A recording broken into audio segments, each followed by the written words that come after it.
Bonsoir madame, bonsoir monsieur, bienvenue à cette émission spéciale. Alors aujourd'hui, lundi 21 novembre 2022, c'est la journée mondiale de la télévision. Elle a été proclamée en 1996 par l'Assemblée générale des Nations Unies pour que la télévision contribue elle aussi à l'atteinte de l'objectif principal de la création de l'ONU, c'est-à-dire la préservation de la paix et de la sécurité internationale à travers donc, la promotion du développement socio-économique et également des échanges culturels. La télévision, pour vous, joue-t-elle effectivement ce rôle?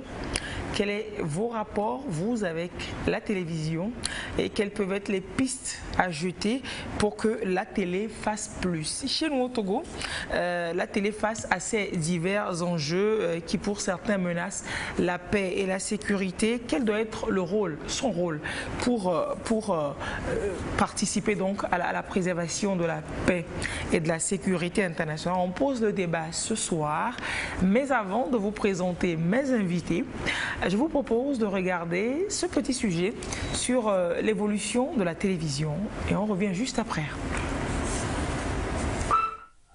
Les premiers essais de télédiffusion débutent en 1935. Mais 15 ans seront encore nécessaires pour que le petit écran s'impose dans les foyers français. Téléviseur Philips 441 lignes, dit niche à chien, 1949.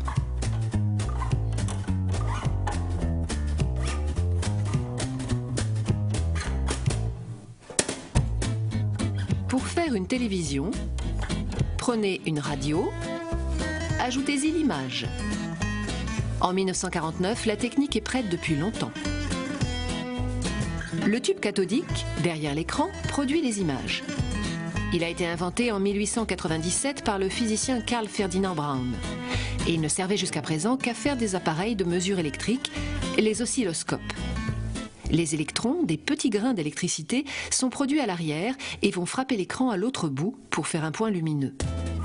Les lampes viennent directement des récepteurs radio où elles sont d'usage courant. Elles servent à transformer le faible signal capté par l'antenne en un courant assez fort pour le tube cathodique. Les lampes ont été inventées en 1908 par un certain Lee D. Forrest. Plusieurs transformateurs fournissent la tension nécessaire au bon fonctionnement de l'électronique. Son invention par Gollard et Gibbs est encore plus ancienne. Elle date des années 1880. Les résistances et les capacités sont aussi vieilles dans leur principe que la découverte de l'électricité. Au fond, de dos, est accroché le haut-parleur qui transforme le signal électrique en son. Ce modèle-ci est plutôt récent. Philips le vend depuis moins de 30 ans. Rien de neuf, en somme, dans le téléviseur. Le coffrage en bois cache le montage électronique pour des raisons de sécurité d'abord, pour des raisons esthétiques ensuite.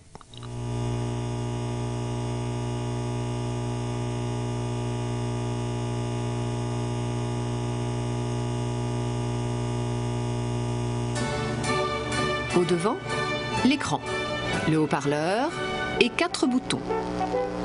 Un pour régler le son, un autre pour le contraste, un pour la luminosité et un dernier pour la netteté. Aucun ne sert à changer de chaîne.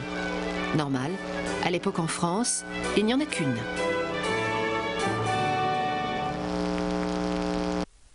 C'était l'histoire de la télé en France. La télé, ça a commencé en 1935. Mais sinon, la télé, l'histoire de la télévision remonte à 1926. Bonsoir, docteur Amévi Dabla. Merci d'être télévision. Vous êtes spécialiste de médias et d'audiovisuel. Après ce petit cours de technique, vous me direz oui que la télé, elle remonte plutôt, hein, la première télévision, les premières images télé à 1926. Effectivement, c'était en Écosse qu'on a eu la première télé et en France, c'est arrivé plus tard et progressivement, c'est arrivé dans nos pays africains. Au Togo, on a connu la télévision en... l'inauguration, c'était en 1973, mais un peu auparavant, en 1969, la télévision était déjà là et progressivement, on est passé du noir et blanc à la couleur, et puis le satellite. Et aujourd'hui, on a vu, hein, quand vous voyez aujourd'hui l'état de nos télévisions à la maison, c'est des écrans plats, ce n'est plus... C'est plus gros comme ça. Les gros, excusez-moi, à l'époque. Ouais. C'était plus des écrans cathodiques comme on les avait avant. Votre première télévision que vous aviez achetée vous-même, Monsieur Dabla, c'était en quelle année? Est-ce que vous vous rappelez? C'était quelle marque de télé? Bon, ça c'est du alcool, sinon... Bon, je l'ai acheté, mais c'était où? Au port? Certainement. Deuxième main. Oui. Et bon, on a évolué avec. C'est ça. Et voilà. C'est ça. Merci. Merci de partager vos savoirs ce soir avec nous. Quant à l'apport de la télévision, voilà, le rôle de la télévision face aux enjeux actuels. On m'a dit bonsoir à Dr Napo Monkailo Nyan. Merci de partager cette émission avec nous. Vous êtes maître de conférence en sociologie de la communication et enseignant-chercheur à l'ISICA, c'est à l'université de Lomé. Merci d'être de ce plateau. C'est moi. Vous, votre première télé achetée, ça doit être plus récent quand même. Beaucoup plus récent.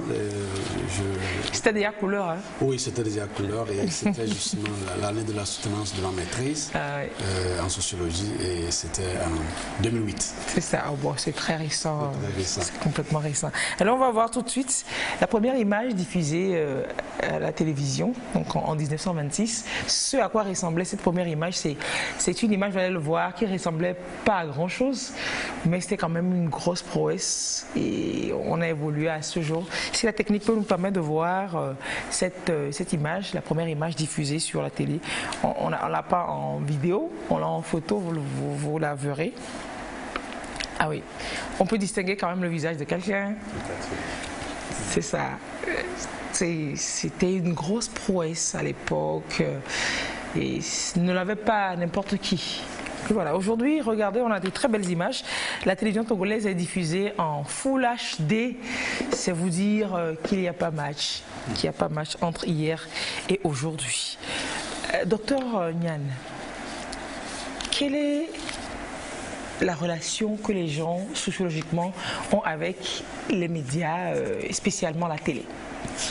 Alors, établir une relation justement entre le public, si on peut le dire ainsi, et un média revient tout à fait aussi à remonter à l'histoire de ces médias. Tout à l'heure, le doyen nous a permis de retracer les grandes lignes de l'évolution de la télévision, mais cette histoire ne peut être dissociée d'abord des prouesses technologiques. Vous voyez qu'à tout à l'heure dans votre élément, on a pu voir que l'évolution de la télévision était associée à celui de l'électronique, de l'électricité, etc.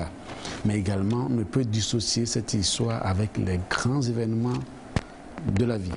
Vous savez, par exemple, les deux guerres ont joué énormément. Ouais, la télévision, certainement, a pris, entre guillemets, le dessus par rapport aux autres médias, juste après la Deuxième Guerre mondiale. Et donc, c'est pour dire les enjeux sociaux, ou en tout cas l'histoire socio-culturelle, a participé donc à l'évolution de ce média et à définir les rapports que les uns et les autres ont eus avec les différents médias.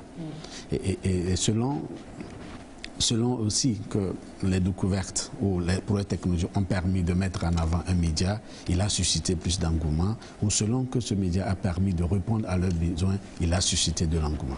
C'est quand même une relation dynamique.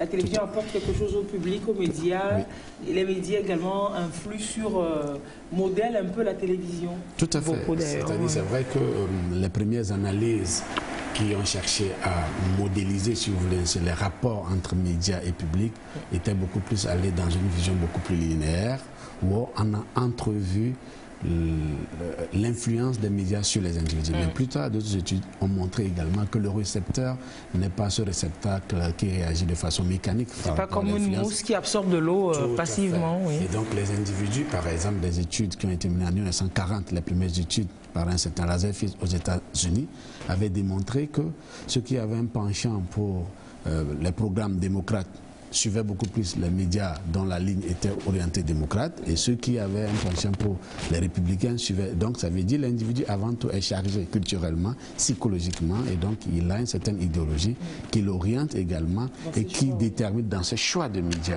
exactement. Et les évolutions de ces médias, leur contenu aussi, tel qu'il a été mis en place par les promoteurs, et tient compte effectivement de ces besoins des citoyens, du contexte dans lequel ces médias évoluent. Alors, monsieur Dabla, la télé, surtout sur nos cieux aujourd'hui, télé, radio, presse écrite, laquelle est-ce que les gens, laquelle percute plus, laquelle est-ce que les gens utilisent le plus? À mon avis, c'est la radio. De la spontanéité. De la spontanéité. On peut transporter sa radio un peu partout, à la maison, au champ, dans sa voiture, un peu partout. Aujourd'hui, on peut suivre la télé sur téléphone. Hein? Oui, tout à fait, ça c'est vrai. Mais c'est plus facile d'avoir la radio parce que c'est pas cher par rapport à la télévision, ce qu'il faut investir. Et pour mettre un peu d'énergie, il faut acheter peut-être 2 piles. Et puis on a la radio et ça marche. Mais avec l'évolution, tout le monde s'est dit, mais pourquoi ne pas avoir chez soi un matériel beaucoup plus sophistiqué? Et ceux qui avaient les moyens profitaient pour acheter la télé. Et il faut voir comment on se bousculait. C'est ça, c'est le média du riche, hein. La télévision, oui. C'est pas tout le monde qui l'avait. Pas tout le monde. On se bousculait pour prendre un petit siège, venir s'asseoir le soir, regarder les images et partager avec des amis qui, à la maison, eux, ils n'avaient pas ces moyens. Donc ça veut dire que ça appartient à des citoyens qui sont beaucoup plus aisés que d'autres, et on s'invitait à venir partager cette expérience de l'amour qu'on a pour un média comme la télévision. Alors sociologiquement, c'est ça, la télé, c'est beaucoup plus pour le plus nanti. Oui, c'est vrai que les usages, justement, les usages ou l'adoption des médias, justement, ne peut être dissocié du profil socioculturel du public. Effectivement, le profil économique, le profil social, le niveau d'instruction, autant d'éléments jouent sur l'adoption de tel ou tel média. Et tout à l'heure, par rapport à la réponse du doyen, je voulais répondre pour dire justement, de façon générale, en Afrique, et particulièrement au Togo, c'est la radio qui est le média le plus suivi.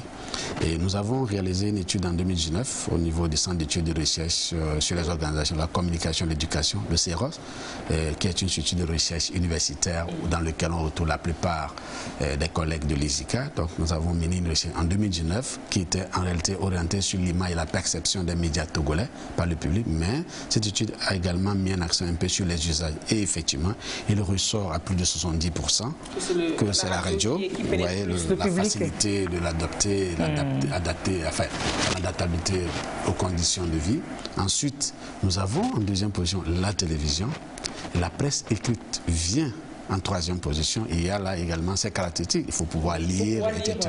À la télé, à la radio, on peut avoir les programmes en seule langue. Je ne dirais pas bizarrement. Enfin, il ressort que les médias en ligne, là je parle des médias en ligne, viennent en dernière position. Je parle des données de 2019 au Togo. On ne croirait pas. Hein. Oui, et il y a même d'autres, peut-être par rapport à certains clichés qu'on entend en ville et autres, il y a même d'autres résultats qui ont révélé que lorsqu'on prend d'une part les télévisions par exemple, individuellement, TVT, les autres télévisions, les médias le plus suivis, c'est la télévision togolaise.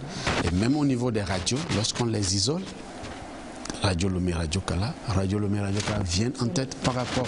Voilà aussi d'autres réalités ce que cette étude a montré. Les gens supposent ne pas suivre, mais les gens sont à l'affût de la moindre information qui est passée, de la moindre gaffe qui se glisse. On se demande par quelle magie on ne suit pas, mais on est au courant. Les gaffes, non, c'est suivi et confirmé par vos études. Alors. Tout à fait. Et puis, de toute façon, il n'y a que ces médias qui couvrent l'étendue du territoire. Et de l'autre côté, vous avez aussi que les médias privés, leur nombre fait qu'ils s'émiettent l'auditoire qui est orienté vers ces médias. Du coup, ces médias publics se retrouvent. Et puis, il y a aussi cette tradition, cette longue tradition liée à cette télévision. Et bien entendu, comme je l'ai dit, il y a cette primauté de l'information officielle, etc. Voilà d'autres éléments qui expliqueraient donc cette propension du public. C'est vrai que de façon générale, dans les grandes villes, ce n'est pas spécial au Togo, même dans d'autres études, par exemple, dont nous avons eu accès dans le Maghreb ou en Tunisie, par exemple, montraient également qu'il y a une certaine forme de ces clichés autour des médias publics, même dans d'autres pays. Mais quand on fait la pondération sur le plan national, voilà, la réalité est tout autre. C'est cela. On pourrait ajouter aussi le fait que sur ces médias de service public, il y a la diversité de langues que l'on parle, et ça permet à ceux qui ne parlent pas forcément le français de pouvoir échanger, comprendre un peu ce qui se passe dans le pays, et comme leurs langues sont également des langues véhiculaires qui ont des messages à faire passer. Donc c'est plus facile pour le grand public d'être au parfum de ce qui se passe directement en suivant. C'est ça. Il y a certaines informations qui passent, on dit, est-ce que c'est passé à la TVT?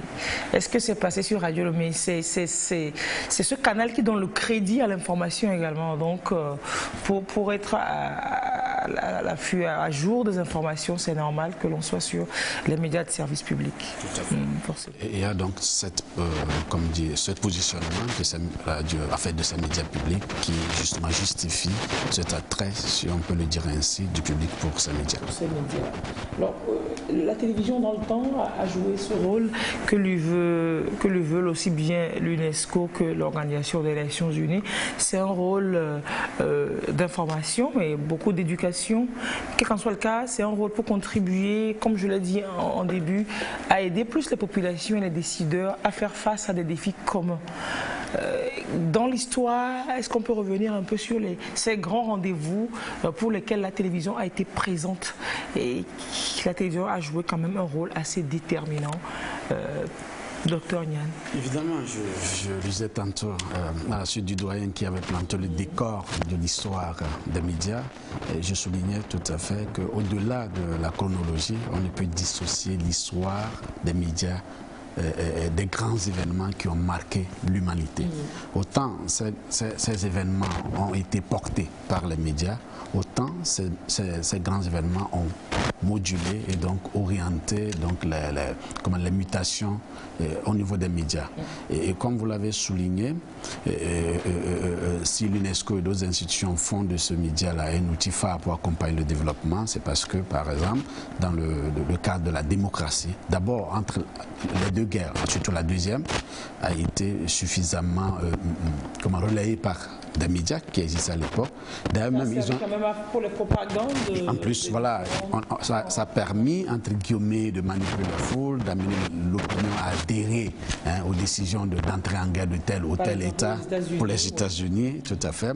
Et ensuite, vous avez vu la télévision, par exemple, a été au rendez-vous de la chute du mur de Berlin, de la dislocation de l'Union soviétique, de la guerre du Golfe, et dernièrement la Covid-19. Les grands événements ont été portés par la télévision, mais aussi par l'ensemble des médias. Donc, ils ont été au cœur de ces grands événements, mais également, ces événements ont participé donc aussi à moduler, que ce soit les contenus, que ce soit les orientations, et ça reste un outil stratégique en matière, comment dit-on, d'information, mais en matière aussi d'éducation, en matière d'accompagnement des grands projets de développement et autres enjeux sur le plan mondial. C'est le point sur lequel je voudrais revenir.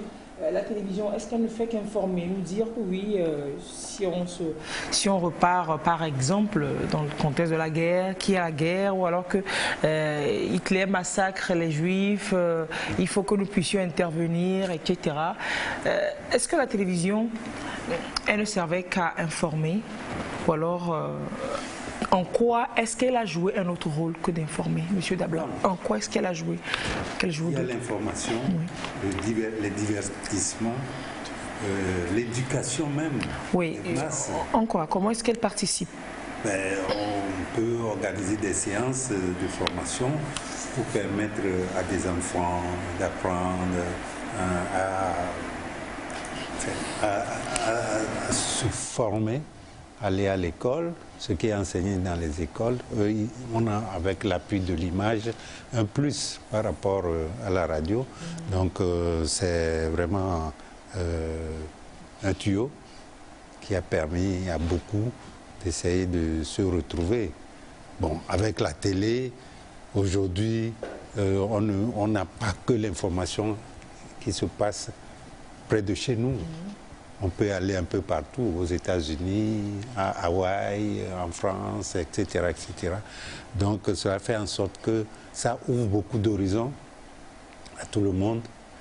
L'image qui vient compléter ce que l'on entend, la parole, ça permet d'avoir un plus et ma foi, je sais que cela rapproche les populations qui apprennent désormais que dans tel pays, on peut avoir tel aspect de l'histoire de nos populations. C'est cela. Donc il y a un plus quand même. Qui est apporté. Alors, dans l'histoire du Togo précisément, quels ont été les grands rendez-vous sur lesquels la télévision a été positionnée? L'histoire du Togo, bon, nous on était tout petits quand le chef de l'État a inauguré la télévision le 31 juillet 1973 et je ne cache pas que la maison de mes parents n'était pas très loin de la télé et surtout les week-ends on courait pour venir ici voir comment on invitait des groupes de femmes, de jeunes, de ceux qui peuvent faire des scénettes, des sketchs et autres. Qui prestaient, et puis ça me faisait plaisir. Et on nous renvoyait parce qu'on se bousculait pour être beaucoup plus proche de la scène, mais on ne peut pas faire autrement. Et c'est avec plaisir qu'on se faisait inviter pour suivre ce qui se passait. Bon, avec le temps... Peut-être la conférence nationale, on peut... Oui, bon, la conférence nationale à l'époque. Avant ça, oui. Avant ça... L'indépendance. Quand ils ont monté le drapeau, est-ce que ça... Bon, ça, ce n'était pas... en direct, non. Non, il n'y avait pas la télé encore. Non, il n'y avait pas la télé encore, c'est clair, c'est 60, c'est clair. Sauf que des images pouvaient être transmises par des reporters qui sont venus d'ailleurs. Étrangers. Oui. Qui faisaient transiter par leur pays et qui les envoyaient. Et puis après, quand le Togo a eu sa télévision, progressivement en 1973, avec les relations avec l'INA, l'Institut... Il y a des images qu'on a pu avoir. Voilà, on a pu avoir et puis... Alors, grand rendez-vous sur lequel la télévision Togo s'est positionnée. Événement, évidemment, bien avant même la télévision, si on remonte un peu l'histoire du Togo, vous voyez que les médias ont été au cœur des grands événements. Peu avant, d'abord, à l'époque coloniale, Kamina, etc., la télévision positionnée comme outil pour relayer la parole biblique avec la colonisation allemande. Peu avant les indépendants, on a eu une petite période de pluralisme. Peu avant les indépendants, dans les années 58, soit des médias qui se positionnaient pour accompagner les nationalistes ou l'autre camp. Radio, presse écrite surtout. Et vous avez vu, peu après les indépendances, les médias ont été mobilisés. Et c'est là que vous avez eu la première phase où, entre guillemets, on est allé vers des médias d'État. C'est-à-dire, c'était d'abord dans l'intention de consolider l'unité nationale, une nouvelle nation naissante, consolider l'unité nationale autour des programmes. Voilà, c'était d'abord ça, la première intention. Et plus tard, la télévision est arrivée aussi à une époque phare, notamment l'époque de parti unique. Et d'ailleurs, même le premier nom de la télévision, Andy Long. En dit long sur cette époque. Voilà, télévision Nouvelle Marche. Voilà, ça en dit long. Et après, vous avez la période des 90 où on a eu un renouveau des médias. C'est pourquoi on parle de renouveau. La démocratisation. Mais c'est vrai qu'au niveau de la télé, il a fallu attendre les années 2000 pour voir la télévision s'ouvrir vers le pays. Mais de façon globale, si on considère et la télévision et les autres médias, ils ont été au cœur de cet événement. 90, vous avez parlé de la conférence, très transmise, tout à fait à la télévision. Tout le peuple peut suivre. Tout le monde ne pouvait pas rentrer au palais des congrès de Lomé. Dernièrement, les les événements de la CVJR. On a dû retransmettre des choses. Donc la télévision a été au cœur. Je me souviens tout petit, les premiers, comment dit-on, l'exécutif, non pas l'exécutif, le législatif, hein, juste après la Constitution de 92, vous voyez, les plénières à l'Assemblée étaient retransmises. Voilà. Oui, étaient retransmises, ne serait-ce que le soir, puisque par exemple, jeudi, il fallait attendre un feuilleton, Donadéja et autres, tout ce que ça il fallait surtout ça, même si on ne comprenait pas grand-chose, on a vu quand même c'était des débats houleux, etc., commentés par nos parents, etc. Donc, la télévision et les médias de façon globale ont été au cœur des grands événements. D'ailleurs, même au-delà d'informer, comme vous en parlez, c'est aussi des outils stratégiques. Ce n'est pas gratuit si aujourd'hui, derrière, par exemple, certains médias, vous avez des grands lobbies économiques, des grands lobbies politiques. C'est aussi un outil stratégique pour de domination économique, de domination idéologique, de domination culturelle. Il y a de nombreuses puissances qui se servent de leur tout à fait. étant leur hégémonie dans le monde, c'est clair.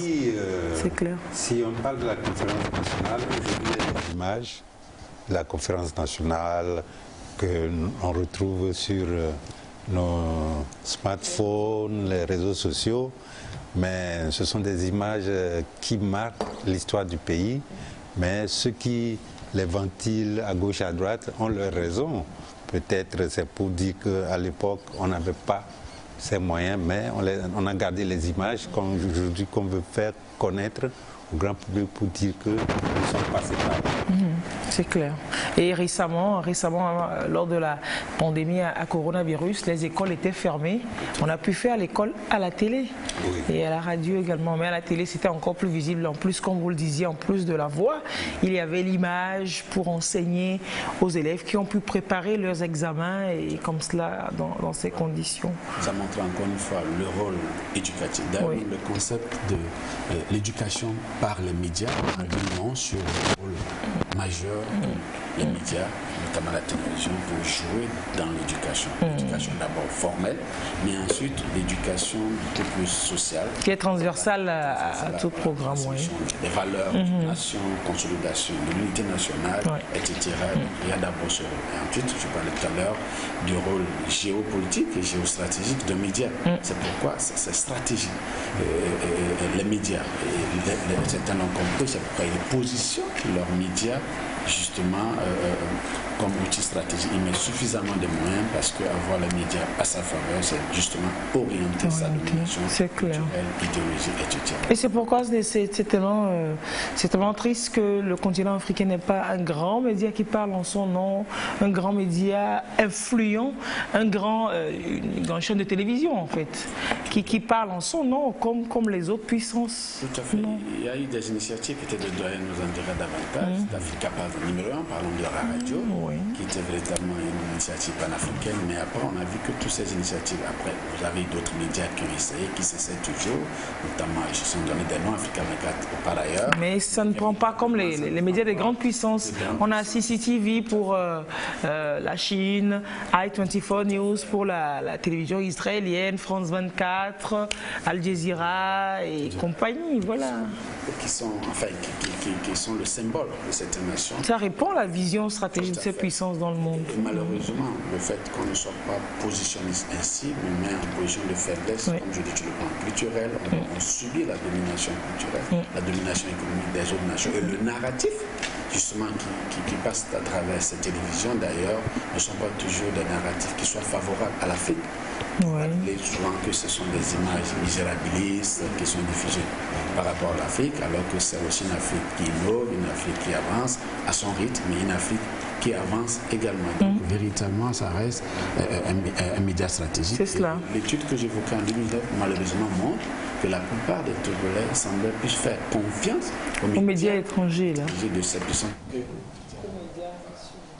Je dis que je l'ai eu sur France 2, TF1, ça semble beaucoup plus crédible que de le dire je l'ai eu sur par exemple. Moi, je dirais quand même que les efforts qui ont été faits,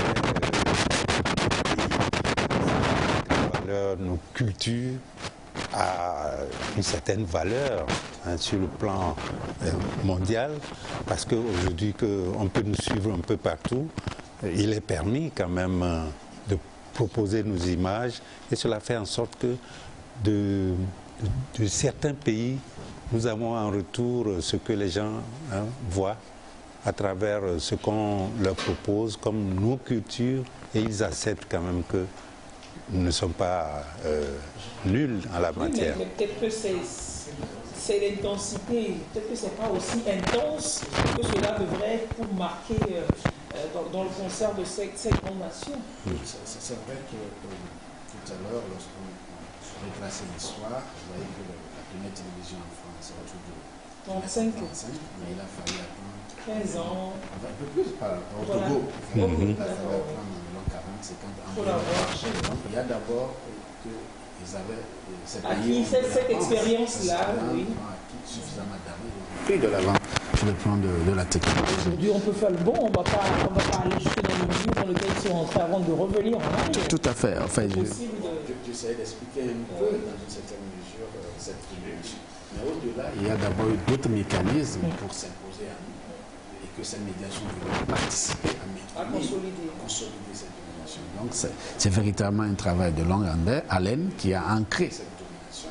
On en vient même parfois, vous voyez, à ce que j'appellerais de l'autoflagellation, c'est-à-dire le fait même de sublimer ce qui est fait ailleurs, les médias d'ailleurs, on en finit par ne plus lire ce qui est quand même positif et ce qui avance chez nous.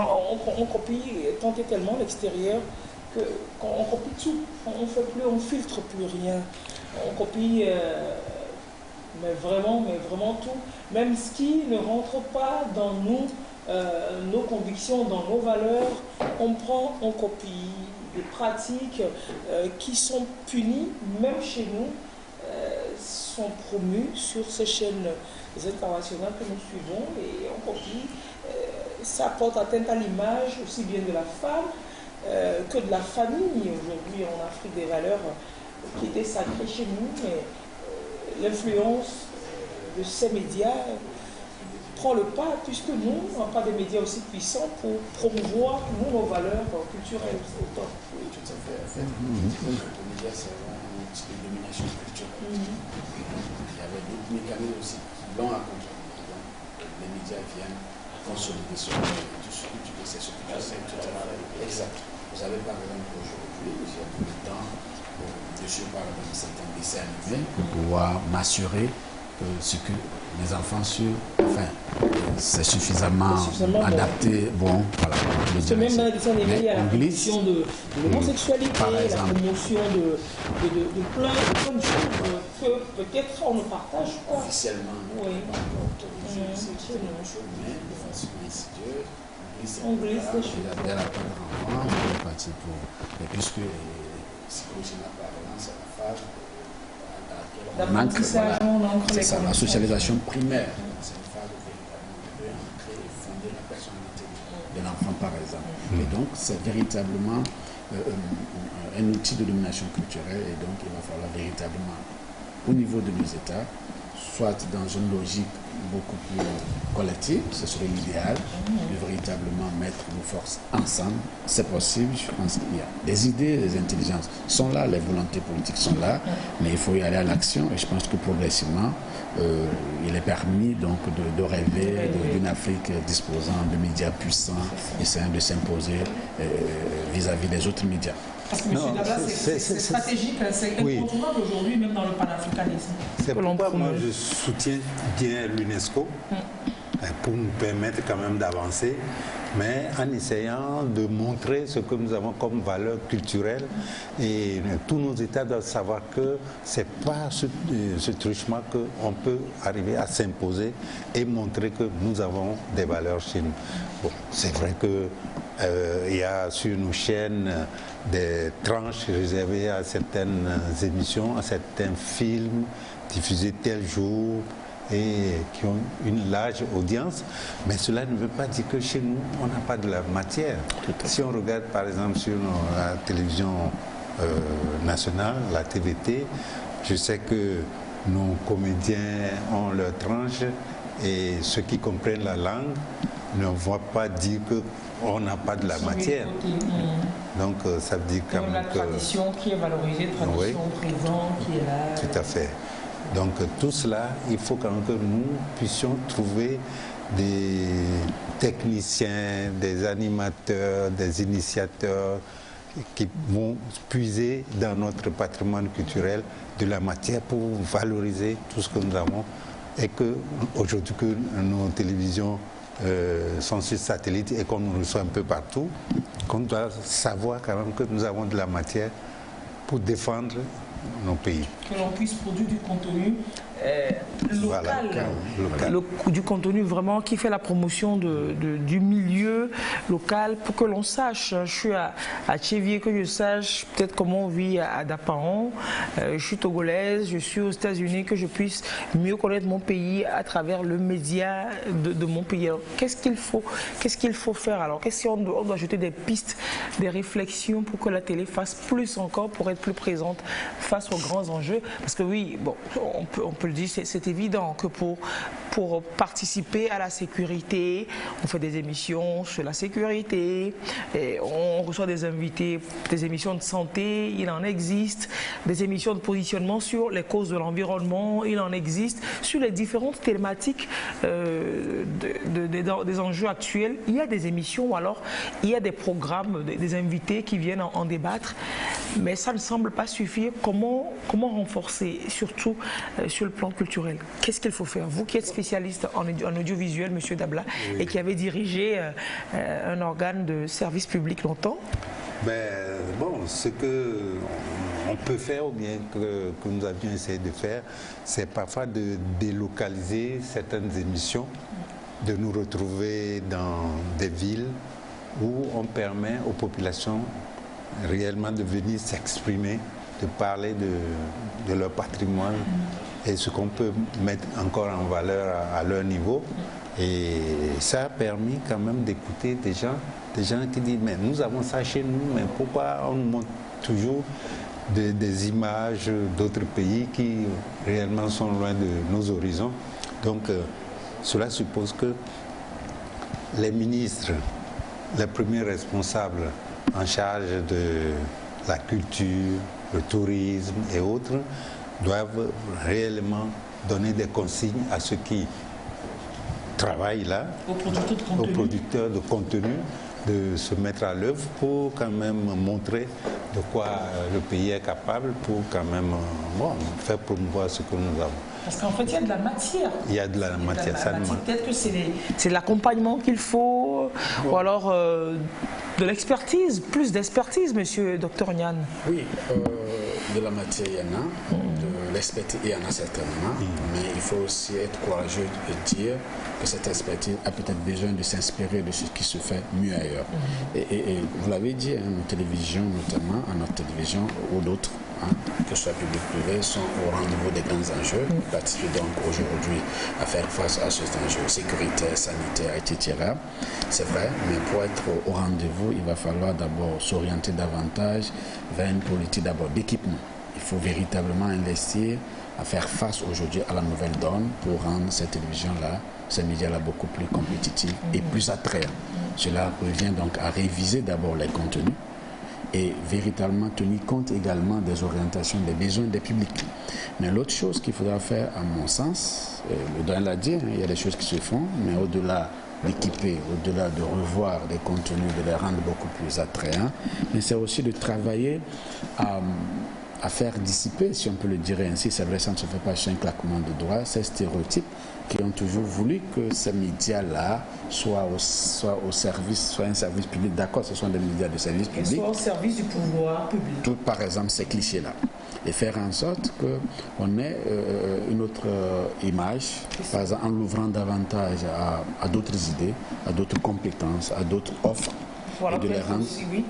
Et de les orienter beaucoup plus vers des production de contenu beaucoup plus vendables, je veux le dire ainsi, vous voyez, puisque quand on est dans une forme de service au public, vous voyez, ça semble un acquis, c'est un service de l'État, il n'y a pas de compétitivité, on n'a pas forcément besoin de vendre, de faire de l'audience. La télévision, voilà, il faut aujourd'hui de devenir un office. Tout à fait. La dynamique, elle est celle dont vous parlez. Okay. Voilà. Il faudra de la rentabilité, voilà. obligation de résultat. Tout à fait. Et je pense que déjà, c'est véritablement une première grande orientation. Mais au-delà de ça, comme je dis, il faut oser rêver. C'est-à-dire qu'on ne se limite pas à des orientations beaucoup plus minimalistes, en le réduisant à la taille de notre pays. Moi, je pense qu'il faut être beaucoup plus ambitieux, aller au-delà, comme je dis, donc orienter vers plus de compétitivité, beaucoup plus d'attractivité, obligation de résultats, et comme je dis, s'inspirer de, pas exactement copier, mais s'inspirer de ce qui marche mieux ailleurs. Voilà. La télévision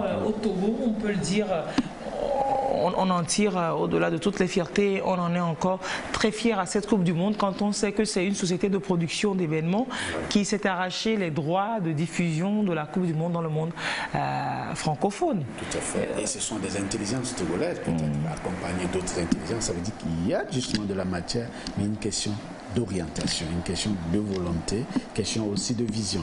Et moi, je pense qu'on peut oser, on doit oser, et cela est possible. Je voudrais quand même ajouter là-dessus cette initiative qui est en cours, c'est-à-dire transformer nos médias en office. Si on peut en arriver là, ça doit vraiment donner un coup de fouet à ce que nous souhaiterions pour qu'on puisse avoir le maximum de ce qu'il y a lieu de promouvoir sur nos chaînes pour que cela puisse aller. Parce que ce qui va arriver, ce n'est pas tout le monde qui sera peut-être retenu pour être membre de ces offices, mais le produit fini aura de quoi quand même attirer vers nos médias un public qui a envie de mieux connaître ce que nous voulons faire apprécier. Un public qui connaît la qualité. Pour la voir ailleurs, aujourd'hui la télé internationale, elle est versée sur le réseau et l'accessibilité, elle est très facile. Oui, oui. Et comme vous disiez, si on peut en arriver là, les textes sont passés déjà en Conseil des ministres, on en a eu vent, la création de la nouvelle structure. Donc la dynamique est en cours, on croise simplement les doigts que ça aboutisse un peu plus vite. Parlant de la dynamique en cours, l'idée aussi c'est de véritablement faire au-delà des grandes annonces, que cela puisse se traduire dans les réalités, parce que des grandes annonces qui ne se concrétisent pas finissent par effriter cette confiance-là du public vis-à-vis de ceux qui font ces annonces. Et donc véritablement on pacte des grandes annonces vers du concret, du réel.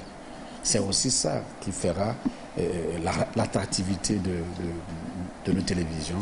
Voilà, parce qu'on partira au-delà des grandes annonces et véritablement on passera au concret.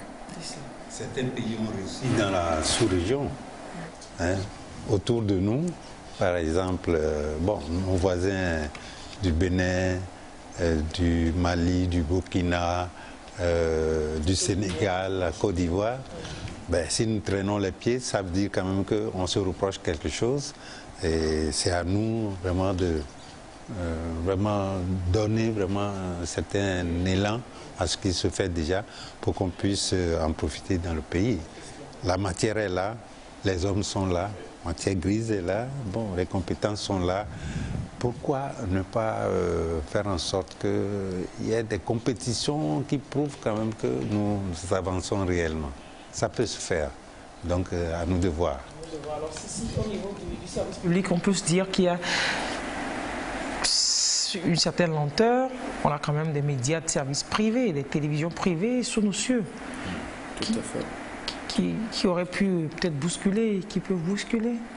Oui, vous voyez, de façon générale, c'est vrai que c'est à partir de 2000, les privés, notamment en termes de télévision, vu le jour, mais de façon générale, vous voyez, vu que le marché est tel que, sans faire injure donc aux efforts que les uns et les autres font dans cette télévision, vous voyez que véritablement, NUTT, ce dernier événement qui a mis en lumière cette chaîne privée togolaise qui a les droits de diffusion, ça reste assez lourd, tout comme, voilà. Et donc, c'est beaucoup plus une dynamique globale, une question de grande politique d'orientation, et faire en sorte véritablement qu'on ait, c'est vrai, on n'a pas un grand pays, on n'a pas un grand public, mais on peut ouvrir davantage ce marché-là, ne serait-ce que à, comment dirais-je, à faire en sorte également que les ouvertures qu'on donne se puissent départir parfois aussi de nos accointances politiques, de nos accointances idéologiques. C'est pareil pour les médias publics, c'est-à-dire que la compétence peut être valorisée au-delà des accointances et donc ce serait un autre moyen donc, de promouvoir et de faire évoluer ces médias-là. C'est cela. Et beaucoup miser sur la production de contenu local. Je pense que c'est le plus gros défi aujourd'hui, avoir les moyens de promouvoir du contenu local. Il y a des structures, il y a des organisations qui financent, qui accompagnent les États, les chaînes de télévision à produire du contenu. Parce qu'en fait, par exemple pour l'UNESCO, pour que la télévision puisse répondre à ce rôle qui lui est assigné d'échanges culturels, de développement socio-économique, pour que l'on se connaisse, pour que nous préservions la paix, la sécurité. Et il faut qu'on se connaisse vraiment, il faut qu'on puisse s'ouvrir à l'autre, se présenter à l'autre. Et il y a des financements qui sont dispo. Oui, parlant de financement, je suis d'accord, puisque nous sommes position de pays en voie de développement, encore que ces mots participent encore à nous maintenir dans cet état de dépendance infinie. Je dirais aussi qu'il faut oser se donner les moyens de sa politique, parce qu'à partir du moment où vous dépendez des financements des autres, vous produisez plus ou moins selon les directives de ceux qui financent.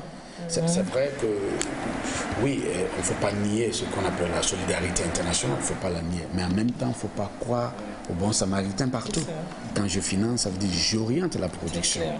Quand je finance, j'influence indirectement les contenus. Ça veut dire que nos États devaient prendre sur eux de mobiliser des ressources qu'il faut, de sorte qu'on puisse aussi avoir cette indépendance en termes de financement. Et c'est cette indépendance qui pourra véritablement nous donner les moyens de produire local, et d'orienter nos contenus par rapport à nos objectifs. Et vous, les spécialistes des limites, monsieur? Oui, j'allais dire que c'est à prendre avec des pincettes.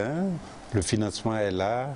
Il ne faut pas qu'on se laisse influencer par ceux qui sont derrière nous pour nous demander à faire tel contenu. Oui, traiter le sujet sous tel angle. Alors que si nous voyons autour de nous, avec la proximité des Africains qui veulent partager des informations entre eux, et qu'on sait comment les gens chez nous, on aime bien être ensemble.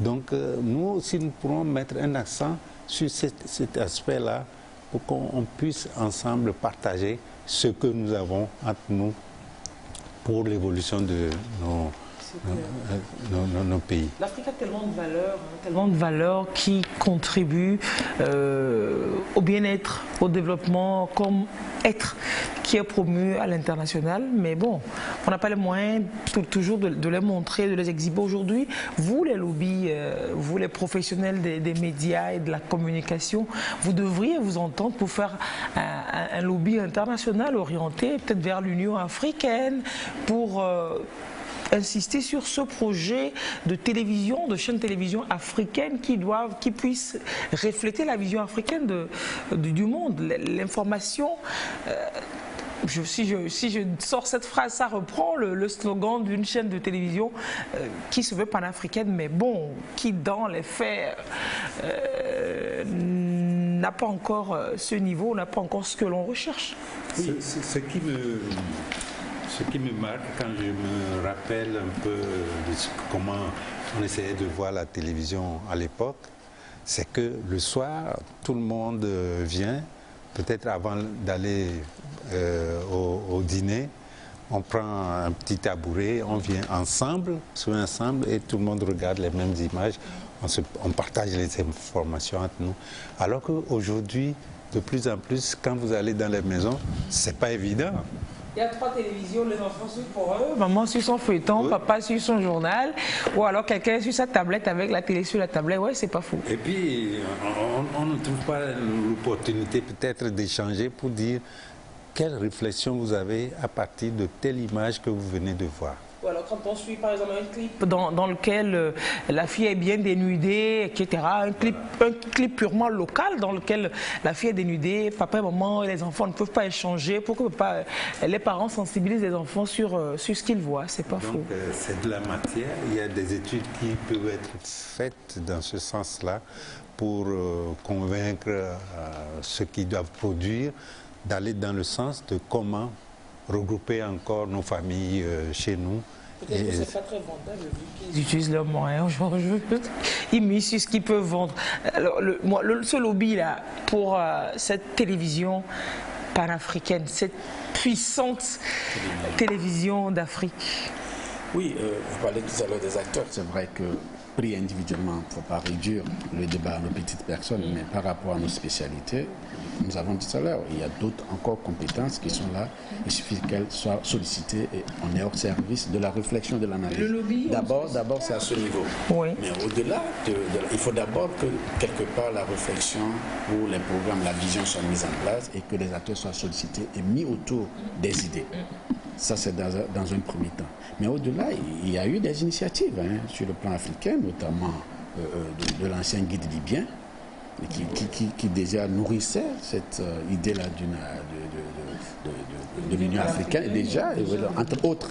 Mais ces projets n'ont pas abouti, c'est à croire qu'il y a d'autres pesanteurs. Parce que, comme je dis, News aujourd'hui qui voulait faire comme Euronews, mais ça n'a pas la même pertinence, ça ne percute pas, ça ne prend pas. La télévision, notamment, est un outil stratégique de domination culturelle. Bon, les dominants ne peuvent pas forcément accepter que les dominés ils puissent. Mais il faut que les dominés se réveillent, qu'ils sachent qu'ils ont intérêt à avoir ces termes stratégiques aussi. Oui, c'est vrai, je ne voudrais pas occulter le rôle de tout un chacun de nous en tant que citoyen, en tant qu'Africain. Mais au-delà, il y a des gens qui décident d'ailleurs et qui donnent des orientations et qui mobilisent des gens autour. Et je pense que le déclic doit partir de là. À partir du moment où le déclic est donné ailleurs, on mobilise, il n'y a pas de raison que les citoyens, à travers leurs compétences, leur savoir-faire, ne se mobilisent pas pour accompagner. C'est aussi ça notre réalité. Allez. Ça veut dire que nos premiers responsables doivent être très ouverts, permettre à ceux qui ont des idées à échanger avec eux et voir dans la mesure du possible ce qu'il y a lieu de faire pour qu'on puisse aller ensemble. Ouais. Que la télé puisse jouer vraiment effectivement, efficacement son rôle. Docteur Amevi Dabla, expert spécialiste des médias et de l'audiovisuel, on finit cette réflexion. Qu'est-ce que vous direz? Et si vous aviez quand même encore quelque chose à dire en ce jour de célébration de la télévision et de cette question du positionnement de la télé face aux enjeux actuels? Ce qui arrive actuellement avec les réseaux sociaux et nos chaînes qui parfois sont confrontées à des situations un peu difficiles pour avancer, je vais souhaiter quand même que les professionnels qui travaillent sur ces différents médias doivent savoir qu'ils ont des responsabilités. Parce qu'aujourd'hui, en réalité, pour ceux qui sont dans le journalisme sur les radios ou bien la télévision, parfois sont confrontés à des situations où tout le monde veut se passer pour un reporter. Aujourd'hui, avec nos smartphones, tout le monde est journaliste. Alors qu'il faut savoir que parfois il y a les fake news, enfin les déformations d'informations que nous pourrons recueillir dans nos rédactions, que nous allons diffuser, alors qu'il faut bien vérifier, c'est ça la règle du jeu, vérifier ce que vous devez publier. Donc il faut quand même que tout le monde fasse attention à ces situations pour qu'on puisse avancer. Le mécanicien ne peut pas devenir accoucheur. Docteur Nyan, pour finir.